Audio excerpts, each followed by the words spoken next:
The Mannin Line with Andy Wint.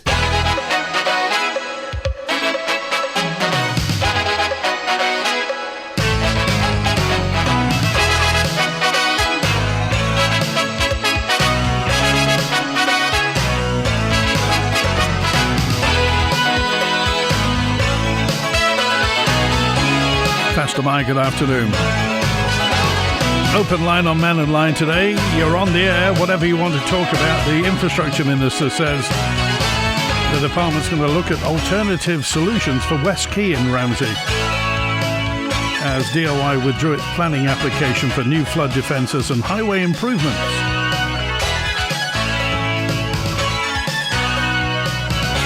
And the bus strike's still on.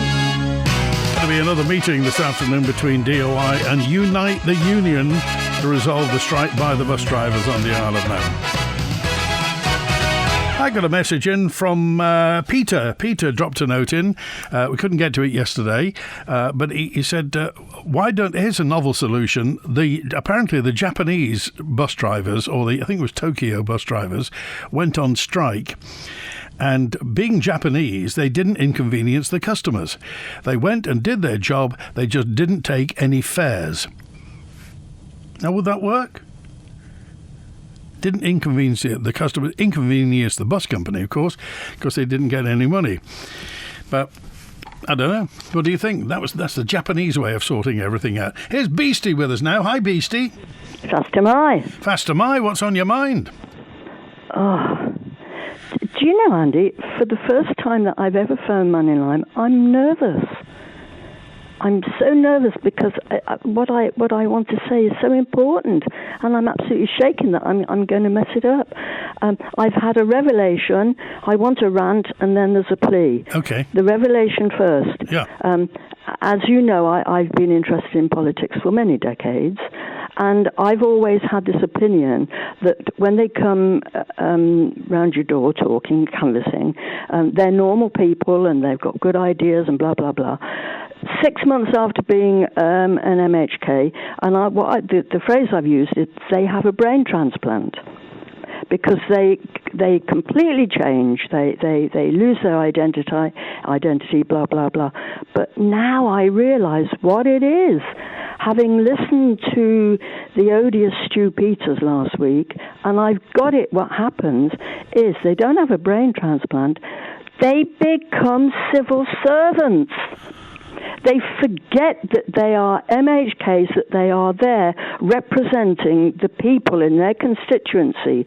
They are so inadequate and unsure of their own capabilities and knowledge that they not only rely on the civil servants, but they become a civil servant and they forget what they're there for. And all they're interested in, as the civil servants are, is the bottom line. And hearing Stu Peters last week, that's when I had the revelation that he all he's interested in is the bottom line, and he forgets what he's there for. When he was talking about the post office, this is, yeah? Yes. I mean, he was in effect saying, well, it's hard luck if you haven't got a computer. Everybody does everything at home now, and we don't really care about you at all. It's the bottom line. But that is not an MHK talking. That is a civil servant that's talking. So that was the revelation. The rant is that we have absolutely got to overturn this. We cannot have these sub-post offices closing, which in effect is what will happen. They are so important. Listening last week to that guy in Derby and the woman that came on talking about the people that she'd seen in the post office, all that is going to go. And if you live in Derby and you haven't got mobility, what on earth, and you've got no computer, what on earth are you going to do? The fact is that the MHK in charge of the post office does not care, because he's no longer an MHK. He has become a civil servant. But it's absolutely crucial. It's crucial that not only do we keep all these sub-post offices, but they have all the services that they have at the moment, that we can get our car tax there if we have cars, that we can pay our electricity bills, that we can pay our rates bills. It's absolutely crucial. And I don't think it's too late to stop that happening. Because the other revelation that I realised, that when I realised that a lot of the MHKs become civil servants, some of them do not. What has Tim Cookall just done? He's listened to Ramsey. He hasn't done what his predecessor would have done. Well, this is what the civil servants are advising, so we'll go ahead and put a 4-foot wall up. She would have done that. And take 52 car parking spaces away and all the rest of it. But Tim Cookall has not become a civil servant. He is still an MHK. He is listening to the people. And I've got a feeling that at long last, Alf has seen the light. And he now realises he's got to listen to the people.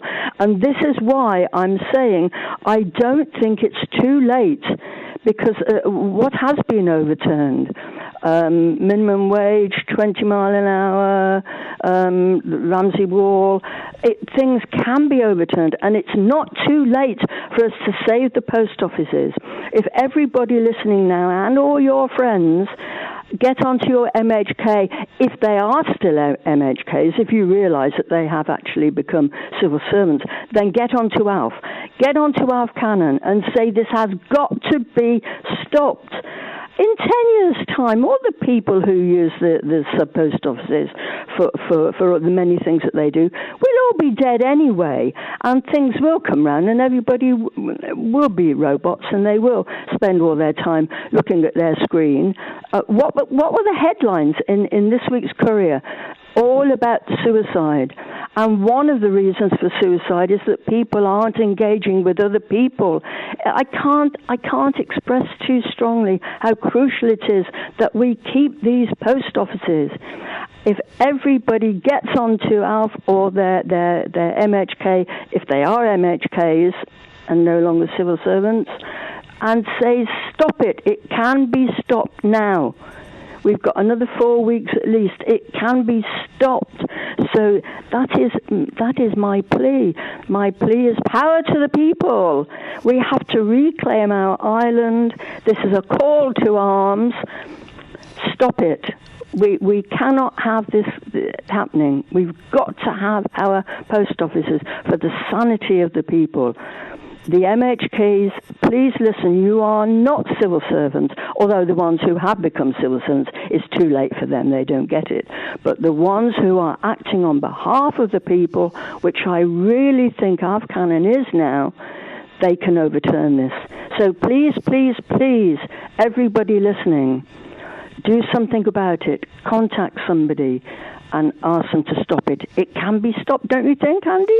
Well, the important thing is, and I'll go back to you raised the case of David in Derby, who's got osteoarthritis and now has to travel to Ramsey, and that will affect his osteoarthritis and put him out of action for a couple of days. Quite a lot of people have chatted to me about this, just to say... He's not alone. He's not alone. He's one of many. And that's the thing. How do you get around something? And surely somebody must have thought about that beforehand. Not the civil servants, because they're only looking at the bottom line. And once an MHK, for whatever reason, either because they have low intellect or they're insecure or they've got very powerful civil servants forcing their hand, they've forgotten what they're there for. And the civil servants aren't looking at the people like that. They're only looking at the bottom line.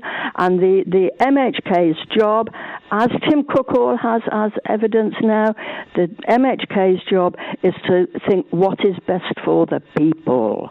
Okay. PC, we appreciate it. Can I get off my knees now? Would you like to rephrase that? No, it was a revelation. When you said it was a revelation, I got my prayer mat out there. That was all. Oh, I see. Yeah. I see. No, it's the fact that some MHKs are so insecure and lacking in ability that they not only rely on their civil servants to tell them exactly what to do, they become a civil servant. They are no longer MHK. They are not representing you. OK. All right, Beastie, thanks for calling today. Thank you, Andy. Good to hear from you. It's 12:15. The Infrastructure Minister says his department will look at alternative solutions for West Quay and Ramsey. DOI withdrew the planning application for the new flood defences and highway improvements. Tim Crookall, MHK, the Minister at the Department of the Environment. Ramsey Town Commissioners are the face of Ramsey, if you like, as in all local authorities are. It's their town, they represent the locals, the constituents, and if the 12 of them don't want it, why are we trying to force something onto them that's going to be there forever and a day till we've all long gone, that they don't want? It's like, it doesn't work for Ramsey. They're going to lose parking. They're going to lose the sight of the harbour, if you like, with a 4-foot wall. And I am not prepared to make them have that, if they don't want it. Why would we spend £8 million of the taxpayers' money on something that basically, and it ruins it for visitors as well. I've heard from people from well outside of Ramsey that go there to visit and say, what are you doing? But what exactly were the concerns expressed to your department? Well, the height of the wall, for one, the 4-foot wall is, it's not needed apparently. Now, I absolutely accept, and I think most other people do as well, something has to happen, because we remember the floods in Ramsey a few years back, 10 years back. Does it need to be a 4-foot wall? I'm not qualified, but I wouldn't want a 4-foot wall if it was my town. The chamber and the shopkeepers and that don't want to lose the parking down the quayside either. So we need to be able to find that resolve. And it's all very well us saying, well, you can find parking elsewhere in Ramsey, but it's not where it is now, which is convenient for those that want to just pop in and then pop out again. As soon as we can, we need to get back up to Ramsey and talk to the people up there. We need to sort of talk to the commissioners, have a public display again, and go back and start, what can we do with that wall? The wall is the biggest objective, well, the wall and the parking, but, can we do a 2-foot wall with glass on the top or something like that so people can see the harbour? I don't know, but, we need to have a look at those things, because once it's in, that wall is there forever and a day. I don't know how much has been spent. I will ask that question. It's very hard to sort of work out with officers' time and this, that and the other, but you're long thousands of pounds, obviously, but when you look at what we're going to spend, and I think it's between £6 and £8 million, the scheme that was put there, it's a lot of money and it's there for a long time. We need to make sure it's right, as we will do for any other town or village. DOI Minister Tim Crookall, MHK. Here's Julian. Hi, Julian. Hi, Andy. How are you? Well, fine, thanks. What about yourself? Not too bad, not too bad. It's all right out there. It's just not raining, so there you go. I think we've had enough rain for a bit. Speaking of which, I was very pleased to hear that the DOI have withdrawn the planning application for this seawall in Ramsey. I'm not sure where Laurie Hooper got his figure of only 5 people being opposed to the wall. I gave up scrolling all the negative comments about it on the politics page. I don't know how many I counted, but it was a lot more than 5. And I just heard before, I heard this morning, Tim Crookall was estimating the cost of the seawall at between £6 and £8 million. I think it was going to be the length of Derby Road, wasn't it? So that's roughly what the roundabout by Spectrum Windows all the way around to the other side of the quay, isn't it? Yeah. Which is 6 to 8 million. I remember a little while ago, some time ago, Dewan mentioned a deployable defence system that was used in Florida during Hurricane Helena in 2024, and they specifically used it to protect the Tampa General Hospital, which is located right on the quayside. And when you look at pictures of it, it's very, very similar to the buildings that are on Ramsey quayside. I had a look into what they used, and actually it's quite interesting. It's a Norwegian company. If anybody wants to have a look at it, Aqua Fence, so AQUA Fence, all one word, .com. They do a couple of products. They do the flood wall, which is the commercial one, the big stuff. And they also do a flood barricade, which is one that's used more for homes where you drop things in. But this, in fact, what I'll do, Andy, just while I'm talking to you, right, you've got an email coming through any second, Andy, so you'll be able to have a look at it. It's a Norwegian company. They're certified by the Hamburg Technical University, the US Army Corps of Engineers, various other places, and it's used all over the place. It's basically, if you imagine, it's like a hinged flat pack metal L shape. So It comes flat pack, you lift it up at the hinge, they're bolted at the front, they have a special sort of a sponge affair that they use to keep it watertight, and then they're interlocked with membranes, so you can go around corners, you can go up curbs, this type of thing. What I find interesting with this is that, from what I can see, there's no exact figure because you have to specify what you want. They start at 2.5 feet tall. They go to 5 foot to 9 foot with various widths. The one I was looking at, which looked the most likely, was 2.5 foot tall by 7 feet wide. You need 4 people to do each one, and you can do about 100 linear feet wide per hour. So if you had 8 people or 12 people, you'd be able to multiply that out. So you could do 300 feet of them an hour if you wanted to. Now the pricing looks to be somewhere around £1,000 a metre. So the quay is 643 metres from end to end. So that would, I mean, you possibly could be more expensive, but you'd end up with somewhere between 700,000 and 1.5 million. But what you'd end up with is you have little tap cons, you know, the concrete. It's like all you end up with is a tapped holes into the concrete, say round the quay on the end where you would normally park, and you just deploy them when you need them. They all interlock into each other. And then when you take them away, you just screw a flat little stainless steel cap in.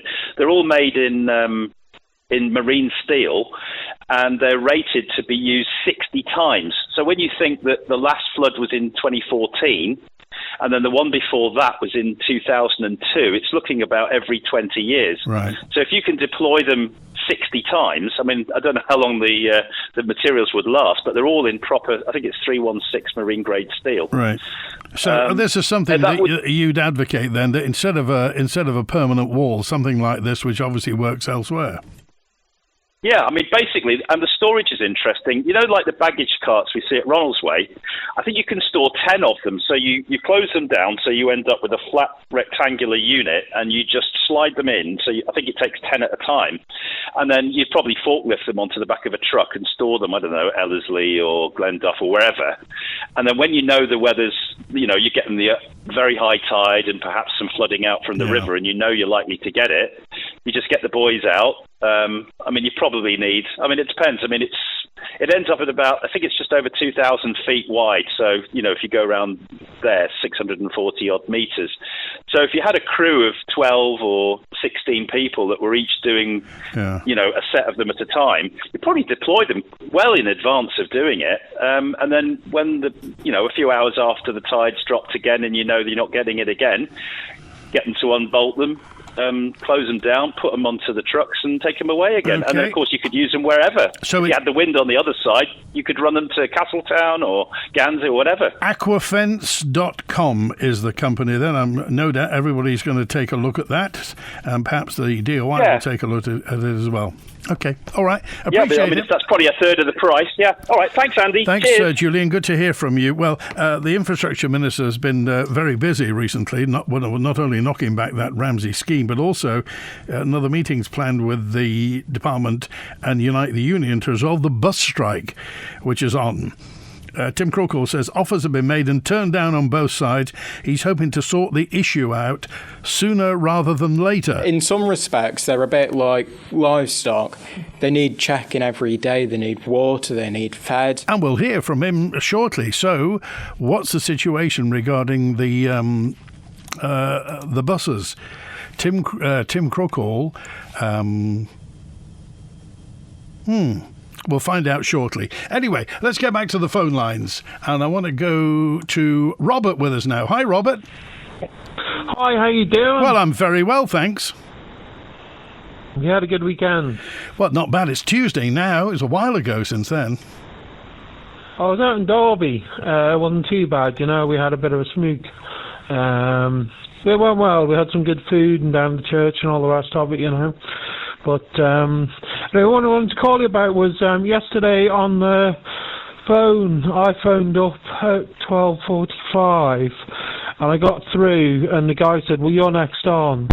And it was 12:51 and you read out a letter instead of going to me on the phone. It's always the way. Everybody wants me to read their message and then everybody wants me to take their call. I can't win, Robert. Help me.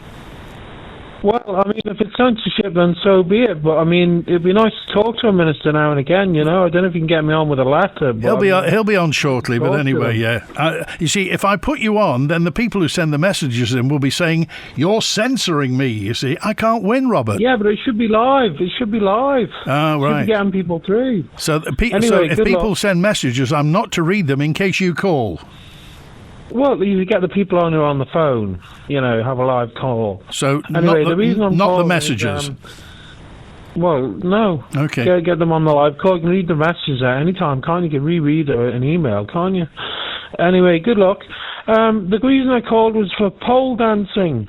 I'm trying to get into pole dancing. Is there any luck around there in Douglas on the pole dancing? Well, there's actually, I'm sure there's a place called Manx Pole Dance, which is a pole fitness group based upstairs. I think it's the Ellen Vannin Gymnastics Club, opposite the NSC at Ellen Vannin. They run classes for mixed abilities. Are you a starter? Are you a beginner, or have you done this before?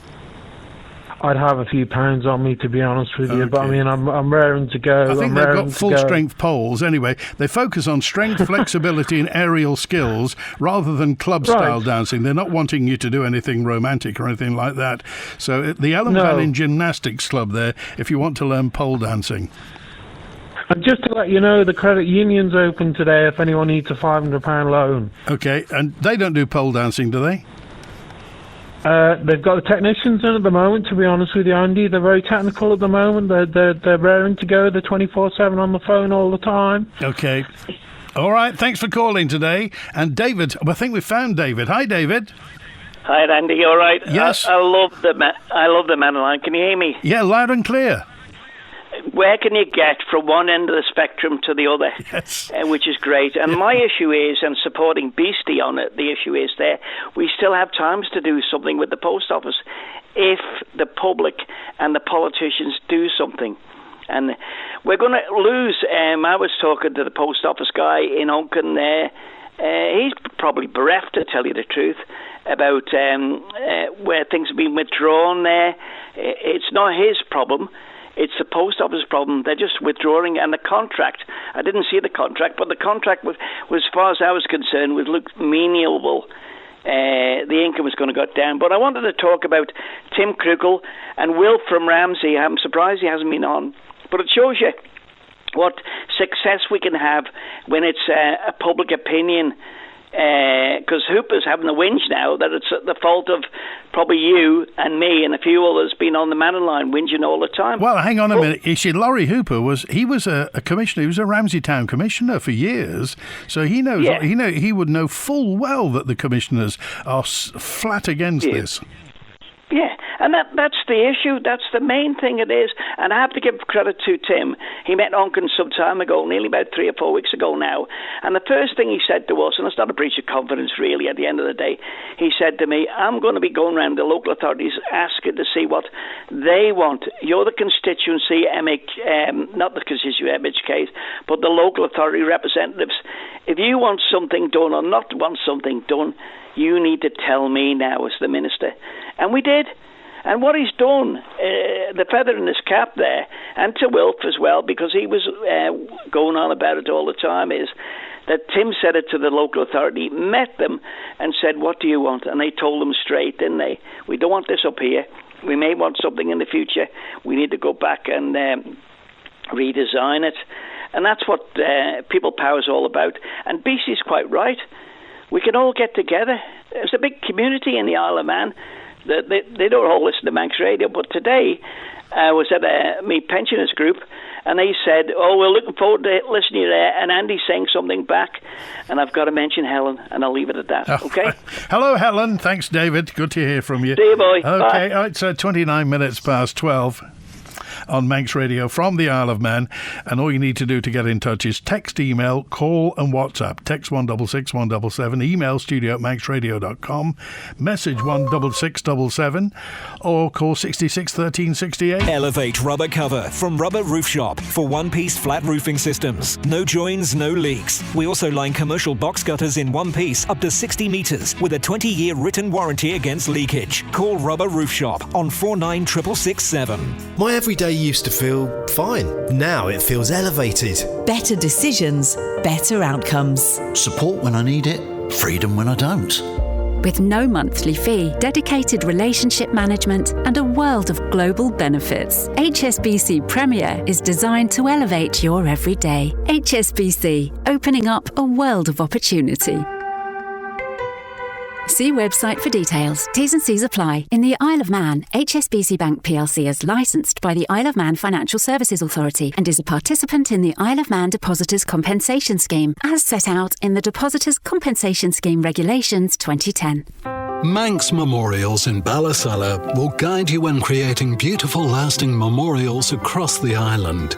From a wide range of granite and marble headstones, custom inscriptions, expert renovations and pet memorials, adding care and compassion in every detail. We offer families peace of mind for years with perpetual grave care. We're there when you need them most. Call 843 861 or email matthew@manxmemorials.co.uk. Scrap metal coming out of your ears? Then there's only one place to call, Castains Scrap Metal, of course. Castains pay top prices for lead, brass, copper, aluminium and stainless steel, as well as ferrous metals, scrap vehicles, and they're even licensed to scrap lead-acid batteries. Drop it off today, or Castains can come and take it away. Castains Scrap Metal, Foxtel Road, call 801-337. Are you a small charity here on the Isle of Man? Are you looking for volunteers, hoping to raise awareness and chasing those crucial pounds and pennies to support your work? Well, Manx Radio can help. You could be our next 1 to 3 Charity of the Week. With daily on-air coverage, podcast and social media promotion, we can help support you and those you help. Just email the numbers 123@manxradio.com and listen out for the feature each weekday between 1 and 3 p.m. The Charity of the Week, brought to you by Kell Properties. The Mannin Line with Andy Wint. With bus drivers on strike, says Stu, there's no school bus service again today. Children are caught in the middle. Parents are struggling with last-minute arrangements, hoping that all sides can resolve this quickly for the sake of the students, says Stu. Bonzo's with us now. Hi, Bonzo. Hello, yes. Listening to Robert talking about pole dancing. Yes. Reminds me of a story I was told, because I never got to visit nightlife in Ramsey, otherwise known as Fright Life to some people, where apparently didn't nightlife used to be the fire station? It was a hotel before that, wasn't it? Was it a hotel before? Yeah, it was. Yeah. Anyway, yes, there seemed to be apparently, there was a kind of fireman's pole in the middle of the nightclub. And so this was total quality entertainment, later on in the evening, as various rather merry young men would try and impress young women by their attempts to pole dance. And did you ever indulge? Oh, pole dancing? Yes. Yes, I think I may have done. But this may have been when there was pole dancing at Studebaker's. Oh, right. A long time ago, but that was a very long time ago. People were paying good money to see that, Bonzo. Oh, well then, I don't know. I'll have to get in training. But going back to a couple of the things Julian was mentioning about flood defences. Yeah. And those things, I think, are the things that they use on the River Severn, I think, around sort of Worcester and places like that. And Bewdley as well. And Bewdley as well. Yeah. And I've been on before talking about this, and I do agree with that the sort of 4-foot wall Berlin Wall option was not particularly suitable, and that something like a 2-foot wall with those kind of things that you could drop in and then secure was a much more thing. But if you can actually do it to ground level, so you don't need a 2-foot wall, happy joy. Let's go with that. I was told about a system that the Dutch have, which actually is an inflatable thing. Well, that's it. I mean, the whole thing about flooding in the Western world is interesting because I think, is it 57% of Holland is below sea level, and they managed to cope with just very, very good civil engineering. They seem to know what they're doing. No, yes, but those dikes took a fair amount of effort to establish, and there are various pumping facilities and such as. But yes, I mean, one of the things I think is it's sort of half the world's population lives something like anywhere between 0 and 30 foot above sea level. Yeah. Anyway, that wasn't why you called, was it? That's not what I was talking about.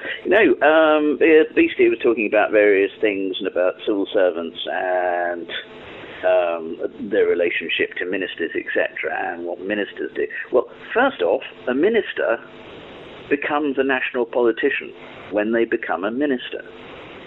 That means that the national interest is the one that they look to first, as a member of Cayman, and not as a constituency MP, as a constituency member of Keys. Yes, they represent their constituents, but when they take on those ministerial responsibilities, they take on broader responsibilities, not simply being the constituents' representative first. And that, I think, is something that needs to be taken into account when people think that, I voted them in, they're supposed to be doing what I tell them, they're supposed to be doing everything for my constituency. Yeah. Well, in one sense, yes. But when they become a minister, they also have to balance that between the national interest, and the national interest takes priority. And as for criticising civil servants for saying, they only look at the bottom line, well, strangely enough, you have a lot of people who criticise government and then the civil service and say, why aren't you looking at the bottom line? So you can't win. Well, indeed, you're damned if you do and you're damned if you don't. Yeah. You are tasked by public opinion, and then and then your ministers and Tim Alvin Keys, pressure, etc., to look at various expenditures, and they tell you to look at those expenditures in pounds and pence. They don't tell you to look at broader sort of social objectives and stuff. And I would certainly agree that the idea of minimising the sub-post office network actually, in the round, probably costs more than it saves. But we don't talk about looking at things in the round, and that's why and that's one of the problems.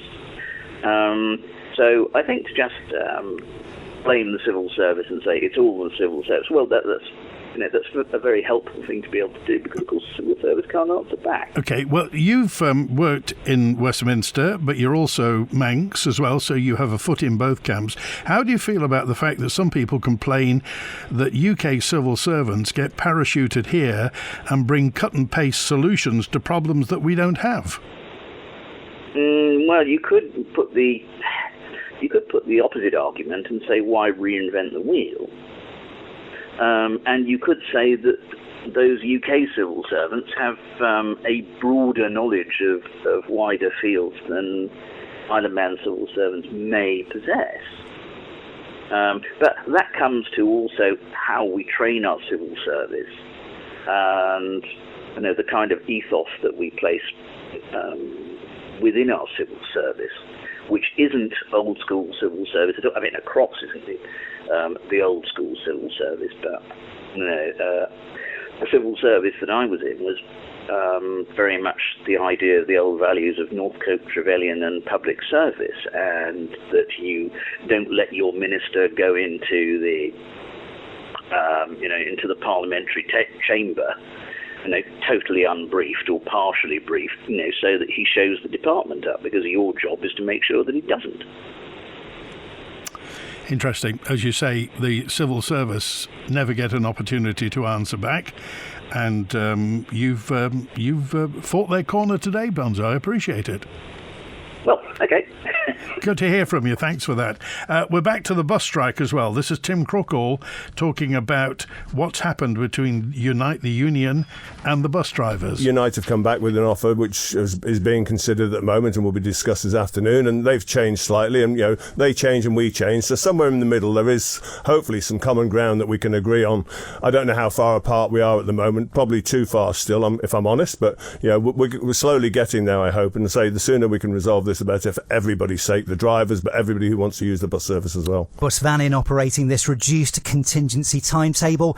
Is that sustainable for the remaining 6 days of this strike, do you think? I honestly don't know, Ben. We're using the staff that we've got down Bank Circus and everything. We're running as many buses as we can, but obviously those staff can only do so many hours a day and things, and the drivers that want to drive, obviously we're using those as well, but another 6 days is going to take its toll, and drivers can only do a certain amount of hours a day and things, and then they'll normally have sort of 6 days on and 2 days off, whatever it is, and we've got office staff that are doing that, trying to do that, and they've got a day job to do as well, so something will probably give if we're not careful. In the town at the weekend, in towns at the weekend and in the evenings and that, people are not getting out. We know that the bus is finished early at the weekends and things, so people are not getting that service. This is having an impact on everybody that uses the service, and we want to resolve as soon as possible.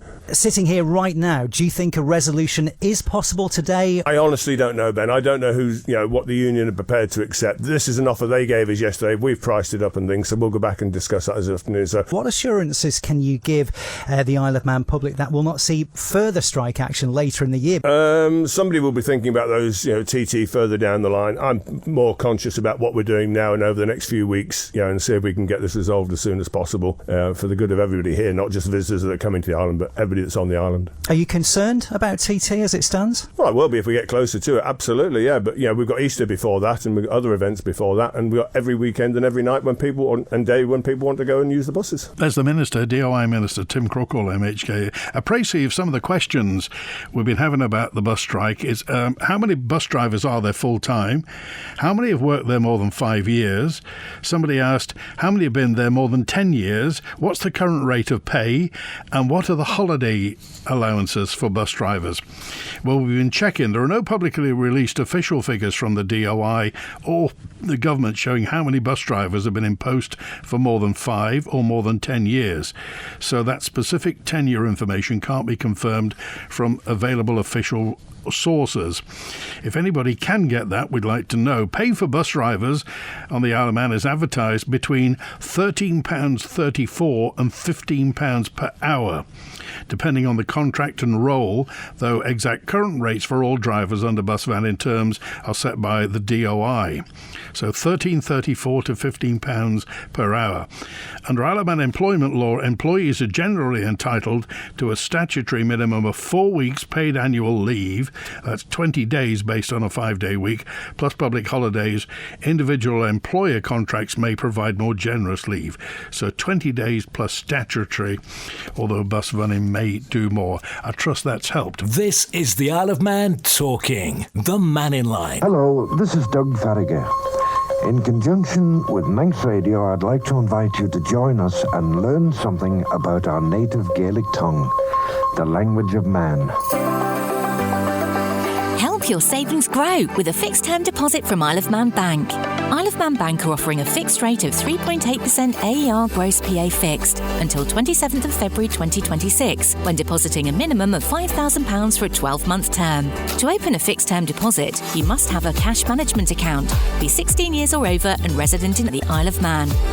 For full details on all our terms, conditions and risk associated to our products, and to find out more and apply, please visit our website, iombank.com. No withdrawals or early closure allowed before maturity. Interest is paid at maturity. Alternative terms and rates available on our website. The Royal Bank of Scotland International trading as Isle of Man Bank is licensed by the IOM FSA in respect of deposit taking. Isle of Man Bank is a participant in the Isle of Man Depositors Compensation Scheme, as set out in the Depositors Compensation Scheme Regulations 2010. Conditions apply.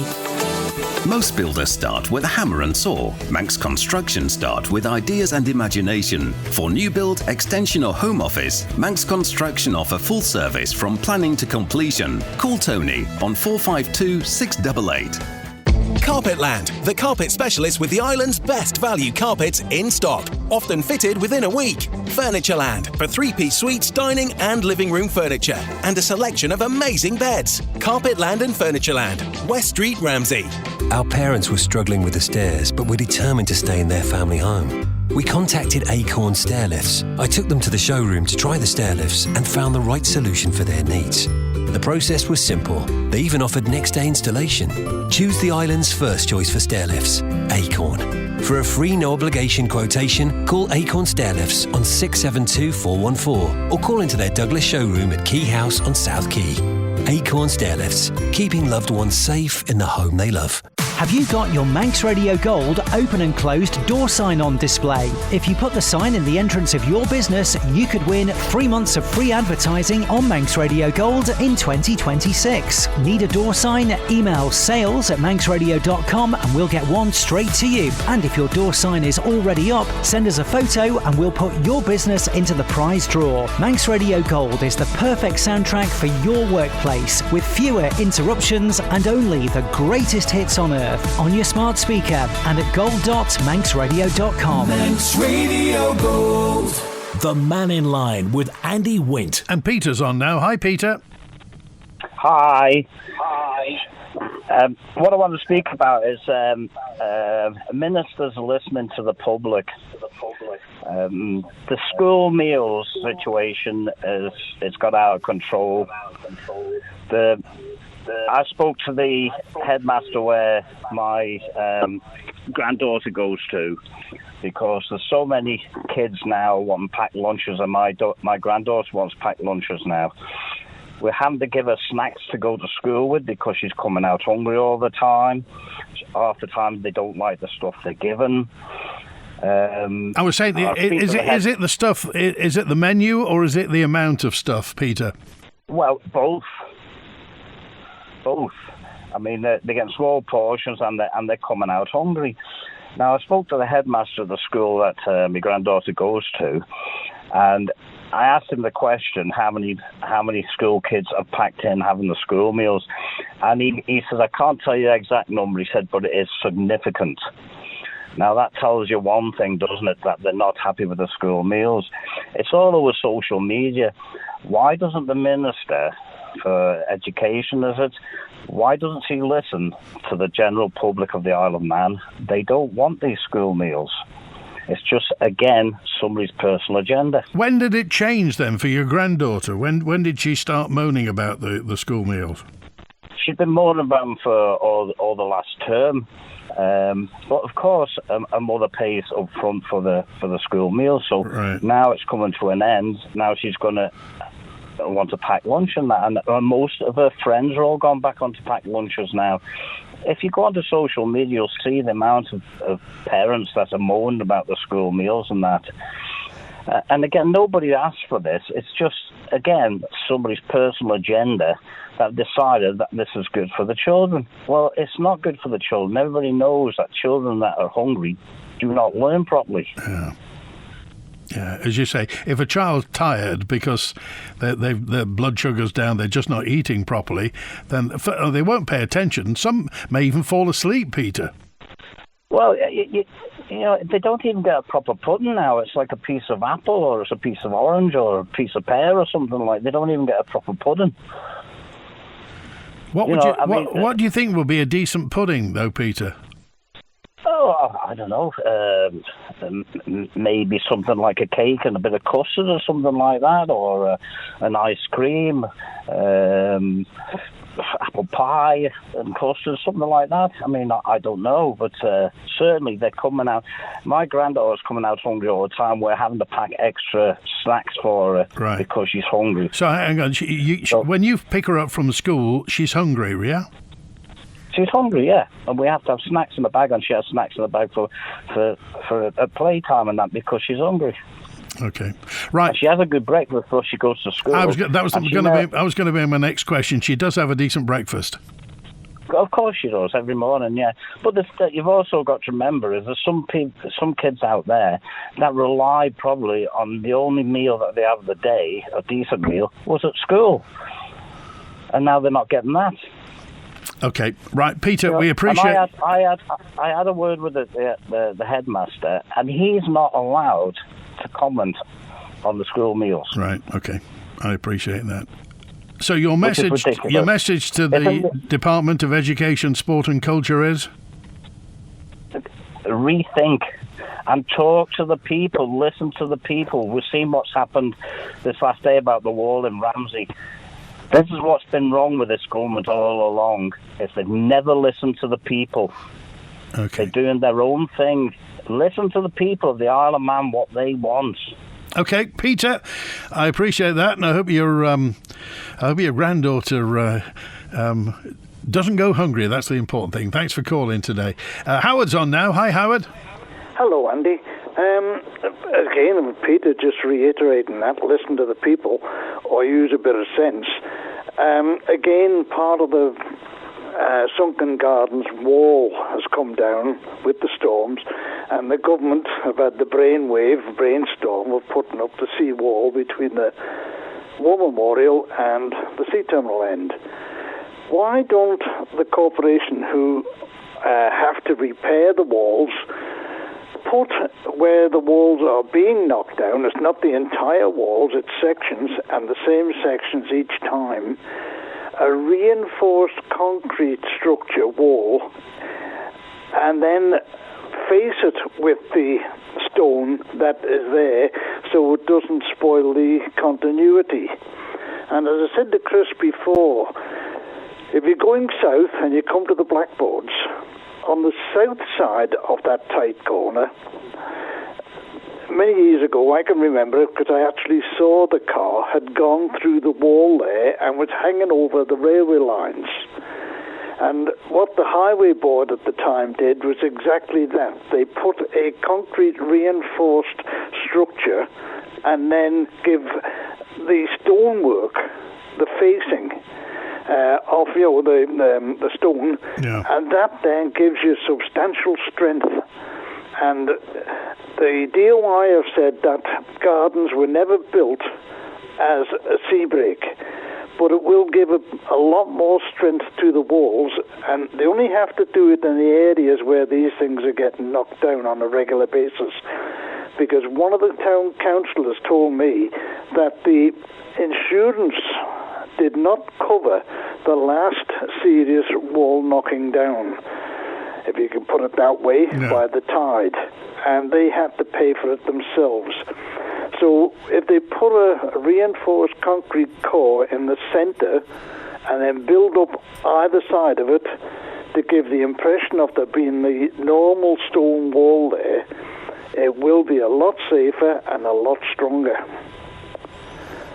And they've got a section now that they can work on, because I haven't been down, as the weather's not been too clever for it. There is a section there that could work like this by putting, and they know exactly where they're going to do it, the reinforced concrete structure. It doesn't have to be large, and just there, substantial support, because loose stone built like that will fall down naturally like dominoes. Well, we'll see what happens. I mean, what do you think is going to happen? They'll just put it back up again with stone and mortar or cement, and the next decent storm will come, and it'll wash in and gradually knock the wall away, because the promenade walkway is higher than the gardens, so you've got a substantial weight of water pushing the wall into a void. But if there's a reinforced concrete core in the centre of it, then you will have extra strength. So, and going back to the pole dancing, I can remember there used to be one down in Regent Street, but there's certainly one here, and it has been for a long time, for the last 5 years, I would say. It's the MHKs. There's a lot of them on the slippery pole. Okay. All right. Howard, good to hear from you. Thanks for being with us. Okay. Take care. Okay. Bye now. I got a note in, by the way, about the bus drivers, how many bus drivers are employed. According to a recent official information published by Tynwald, question reply, the government-run bus operator, Mannin employs 85 full-time bus drivers and 14 part-time drivers under its 3 main contract types. So that's 85 full-time bus drivers and 14 part-time bus drivers. Thank you to Trevor, who told me that nightlife used to be the Saddle Hotel in Ramsey. And also a message in from Marilyn, who said, well, if Ramsey floods every 20 years and the last one was 2014, they've got until 2034 to sort it out. What's the betting? Are you a gambler? 2034. That's if it runs in that 20-year cycle. After shopping late in the day, the town was dead. I saw, this Douglas says, text to 382, I saw an elderly lady walking with her shopping up Prospect Hill yesterday at tea time. It made me feel upset about the situation with the bus drivers. If there hadn't been a queue behind me, I would have stopped to help. Ramsey should build a 2-foot wall by the buildings after the pavement. Add a nice rail, including seating for a tabletop for viewing. You can't hop over, but you can still see the view. Then have small exits just to protect against each high tide and storm. I'm utterly delighted, says this correspondent, that the Ramsey Harbour Wall has been abandoned. Text to 182. I also agree with Beastie about the post offices, the closure of services, and the huge importance of keeping our community facilities. Well said, Beastie. And a very interesting observation. The seawall proposed for Ramsey. When the Mannin Line's not on air, call Manx Radio to leave your opinion for broadcast on 682 631. Is a clear indication, says John, of rising sea levels and a clear indication of global warming. The proposed wind farms need to be pushed through as quickly as we can, says John. By the way, I got lots of people asking me about pole dancing. I don't think this is all terribly serious or serious suggestings, but anyway, if you want to learn about pole dancing, there's a dedicated pole fitness group based upstairs at Ellen Vannin Gymnastics Club. You'll be there with Robert. They run classes for mixed abilities, focusing on strength, flexibility and aerial skills rather than club-style dancing. Expect sore forearms, bruised thighs and muscles you forgot you owned. Don't ask. Back tomorrow, another open line. Remember, Thursday, the Chief Constable is on. Russ Foster will be on Mannin Line. Thanks to producer Chris Quirk today. Enjoy Tuesday. WINT